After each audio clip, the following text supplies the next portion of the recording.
Live from WSLS, this is 10 News at 5:30, working for you. Now at 5:30, rallying support amid two high-profile investigations. The growing pressure former President Donald Trump is facing this week. Plus, parents have this right, and children don't belong to the state, they belong to families. Defending policy, why the governor says there is nothing controversial about the new proposal for transgender students. And turning pain into purpose, the important message one Virginia mother is sharing to save lives and to keep her daughter's memory alive. Good evening and thanks for joining us. I'm Rachel Lucas. I'm John Carlin. Pressure on former President Donald Trump is intensifying. The House committee looking into the Capitol riot is set to hold what is likely one of its last hearings this week. And as Amy Kiley shows us, the Supreme Court could also weigh in on those classified documents seized from his Florida home. Former President Donald Trump has been rallying supporters this past weekend as questions over his activities ratchet up. Here he is in Arizona. Election integrity, which you didn't have a lot in your state. And in Nevada. We have a weaponized Department of Justice and FBI. He talked about the Justice Department investigation into the alleged mishandling of White House documents, including the break-in of my home concerning the so-called document hoax case.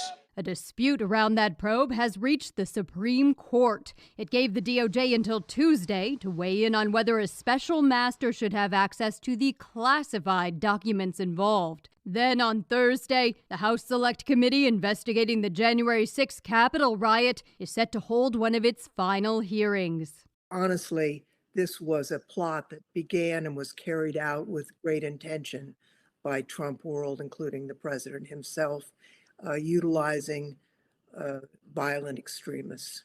The panel is considering whether to make a criminal referral to the Justice Department about Trump's actions that day. We came very close to seeing the democracy thrown overboard. We're not out of the woods. I'm Amy Kiley reporting. A delay ahead of decision 2022, more than 100,000 registered voter applications are now backlogged in Virginia because of technical issues. The Department of Elections says no data was lost, but the technology cannot handle the influx. Now the burden is falling on local registrars. Some lawmakers say this is why the Commonwealth should offer competitive salaries to people in the tech field. But I think the failure to invest in strong IT infrastructure in our Department of Elections, but more broadly in Virginia state government, is our collective responsibility. As this problem is sorted out, Virginians can go to their precinct on Election Day and vote, even if they do not register ahead of time. Governor Glenn Youngkin is insisting that there is nothing controversial about the new policy for transgender students. The proposal requires students use bathrooms or play for sports teams that correspond to their biological sex and not their gender identity. Over the weekend, the Republican leader went on a national talk show to explain that it's an issue he believes parents should be deciding for their kids instead of a blanket policy made by school leaders. Certainly not. If parents actually want their child to be able to change a pronoun or their name or use a bathroom, if parents choose that, then legally that's what the schools will do. With regards to sports teams, this is a different issue. And I do believe that it's unfair for girls to have biological boys play sports with biological girls. Governor Youngkin also discussed unemployment, inflation, his energy plan for the Commonwealth. As we've reported, one of his goals includes launching a commercial small modular nuclear reactor in Southwest Virginia within the next 10 years. Vermont became the first U.S. colony to ban slavery entirely, but the state's current constitution still says it's okay in certain cases. This fall, voters in Vermont will have a chance to update the document. Language in the document states slavery is allowed in certain situations, including for payment of fines or debts. But if voters there say yes to Proposition 2 this fall, Vermont's constitution will be modernized, formally banning slavery in any form. This is an opportunity to make a difference, to make a change in Vermont. And it's not just symbolic because it's the Constitution of the state of Vermont. Advocates say similar movements like this are active in more than a dozen other states and at the federal level. A new grant is helping Washington and Lee University document history. Called On These Grounds, the project aims to provide information on local enslaved people. The core team consists of researchers from Michigan State University, Georgetown University, and the University of Virginia. Their research dives into their day-to-day life and the work they completed, rather than just the names listed on a document. And a Virginia mother is sharing the heartbreak of losing her daughter to encourage drivers to be more responsible behind the wheel. It's part of a new campaign by Chesterfield Police. In a video, Stacy Barksdale talks about her daughter Jordan, who was killed after being hit by a driver who was drinking and using her cell phone. She hopes her tragedy will inspire others to make smart decisions before getting on the road. Nobody deserves to have this happen to them. And it just is an opportunity for me to keep her memory alive and let people know out there that these things happen. Just to anybody, they can happen in a blink of an eye. Officers in Chesterfield alone have made 1,000 DUI arrests this year. Virginia is reported to be among the states with the least amount of drug-related issues in the last 7 years. That's according to NICE RX Health. It says the drug causing the most overdose deaths is heroin, with over 48,000 deaths between 2011 and 2016. Fentanyl has also seen an increase in overdose deaths, with a death toll of over 32,000 people since 2016. The state with the highest number of drug overdose deaths is California. Virginia has ranked number 7 on that list. All right, still ahead, a stray kitten named after a Disney character, the dire situation responsible for her nickname, and what crews did to rescue her. A rare opportunity at one Virginia vineyard. The special offer providing a unique perspective on winemaking this month. And you are looking at a live picture from our Martinsville New College Institute sky cam. Look at that sky, just absolutely gorgeous. Lots of blue skies. We'll let you know when those skies will turn grayer and when temperatures could hit the middle 70s in a couple of our backyards coming up.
Animal rescue crews in Boston rescued a kitten with a glass bowl on her head. Poor thing. Poor thing, but they gave her a very appropriate nickname, Buzz Lightyear, right? Because like the Buzz Lightyear helmet on her there. I mean, you get that, right? The little astronaut kitten. There's the video. So when the rescue crews showed up, they found Buzz wandering along the roadway. Poor thing. Buzz couldn't smell with the bowl on her head, so crews lured her siblings with food, and Buzz followed out of curiosity. That's what got her into trouble in the first place. Once Buzz was secured, Animal Rescue was able to remove the bowl. I feel bad for the cat, but you just have to So laugh, funny. right? Such a cute kitten. But Buzz will be adoptable at some point. I don't think this is a local story, right? So don't be running down to your local shelter. Oh, this was in Boston. Okay, yeah, double check. We said that. Okay. She's a bit skittish, but she's doing well. So there you go. Yeah, poor thing. Cats just can't stay out of trouble, No, can they? All right, still ahead, we are seeing sunny skies as we give you a live look from our Bolin Wilson Hotel Sky Cam in downtown Wickville. We'll tell you when you can maybe expect some showers and colder temperatures.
A popular spot in Crozet has found a different way for visitors to look into the winemaking process.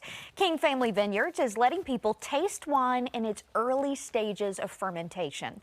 Now, Americans mostly drink finished or filtered products, so you're going to need an open mind here. There's not too many industries where you can show up and say, hey, show me how this product, which I'm about to ingest, is made. I think that's a really rare and unique opportunity. So if anyone's has any hesitation about that, I would say, put that aside and come out. Tastings are only available during the month of October. Well, it's the spooky season, and a man from Massachusetts is carving out his place in the history books. Take a look. This humongous gourd has now set the record for heaviest pumpkin in North America. It weighs a whopping 2,480 pounds. I can't even fathom that. Jamie Graham won the prize as part of a contest in New England, now the 4th biggest in the world and the 11th biggest undamaged pumpkin ever grown. That is incredible. I just want to make a little playhouse out of it and crawl into Great it. idea. Wouldn't Yeah, that be fun? that would be fun. I think so, until you couldn't get out. Now, and ahead of Halloween, make sure you join us for our trick-or-treat event at Lehman Family Farms. It runs from 3 to 7, Thursday, October 27th. We always have so much fun at this. Sure do, and just like in past years, there will be candy, pumpkin painting, and we will be there in costume. It is free, but you can pay $10 for additional activities, including the corn maze and the hay rides. The 10 News Weather Authority, always watching and tracking for you from the JES Weather Center. It was 4 years ago today that Hurricane Michael made landfall in Mexico Beach, Florida, with winds of 160 miles per hour, a Category 5 hurricane. Again, this happened on October 10th, 2018. Once that hurricane made landfall, the remnant moisture did head in our direction and brought us anywhere from roughly 1 to 9 inches of rain here locally. The Roanoke Valley got over 7 inches of rain. In Blacksburg, you got about 3 3/4 inches, got close to 4 inches of rain in Lynchburg, over 5 inches in Martinsville, and over 6 inches of rain in Rocky Mount. Thankfully, 4 years later, it's very quiet for us. It was a beautiful day with high pressure and control. We had a lot of sunshine. It was cool outside, but it was a beautiful fall day to take your lunch outside. Future tracker showing overnight tonight. Skies are mainly clear. This is 7 a.m. Tuesday. We're awakening to a whole lot of sunshine. Notice as we head towards 5 p.m. tomorrow, maybe a couple more clouds. Clouds will continue to thicken for us here as we head into Tuesday night. And then Wednesday is going to be partly sunny. A nice mix of clouds and sunshine for us here on our hump day. Morning hours are dry. By later in the day, I cannot rule out the possibility for just a couple of showers here or there. A better chance for rain moves in Wednesday night into the day on Thursday. Let's talk wind. Winds tomorrow anywhere between about 3 and 7 miles per hour. Winds will not be a factor for us as we head into our Tuesday. The winds may strengthen a little bit for us when we have cold frontal passage a little bit later this week. But for tomorrow, winds are fairly calm. High temperatures tomorrow as we go zone by zone. 68 in the NRV, lower 70s in the Highlands, the Roanoke Valley, and in Lynchburg. Anywhere between about 70 and 74 across south side locations. Overall temperatures tomorrow very close to average for this time of year. Jet stream such that we're going to be quite warm even as we head into Wednesday. However, when cold frontal passage happens on Thursday in conjunction with the jet stream taking a dip to the south, we are likely going to turn cooler as we head into Friday and Saturday. Probably not going to get as cold this weekend as where we got up to this weekend, but nevertheless, temperatures are going to go down. Again, lower 70s here tomorrow. Also on Wednesday, temperatures will fall into the 60s as we head late this week into the first part of the weekend. For tonight, mainly clear, pretty chilly out there. Overnight lows 36 to 44. Patchy frost cannot be ruled out tonight, but the coverage area looks to be pretty small. For tomorrow, we'll call it more sunshine than cloud cover. I think we're going to see a lot of sunshine for about the first 2/3 of the day. Later in the day, going to see a little more cloud cover pushing in. Talked about those highs tomorrow in the 60s and low to mid 70s. Extended forecast. Even though it's going to rain on Thursday, we're still looking at highs around 70, and there could be enough instability to kick off a storm or two as we head into Thursday afternoon. Friday, Saturday, dry. Another chance for rain pushes in as we head into Sunday and Monday. So looking at the weekend, Saturday looks to be the nicer of the 2 weekend days to be outside. Rachel, John? All right, thank you, Jeff. So let's be honest here. The best thing about football is the game day snacks. Right. Yeah, it is. Oh, it's good. It's good. But if healthy eating is on your mind, we will have 6 tips coming up because nothing says football like celery. We'll have some tips for your next tailgate coming up.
In today's consumer headlines, football season is here, and that means so are the game day snacks. And while things like pizza and wings are delicious, let's face it, they're not exactly good for your health. A registered dietitian says one good tip to keep in mind is to pay attention to your hunger.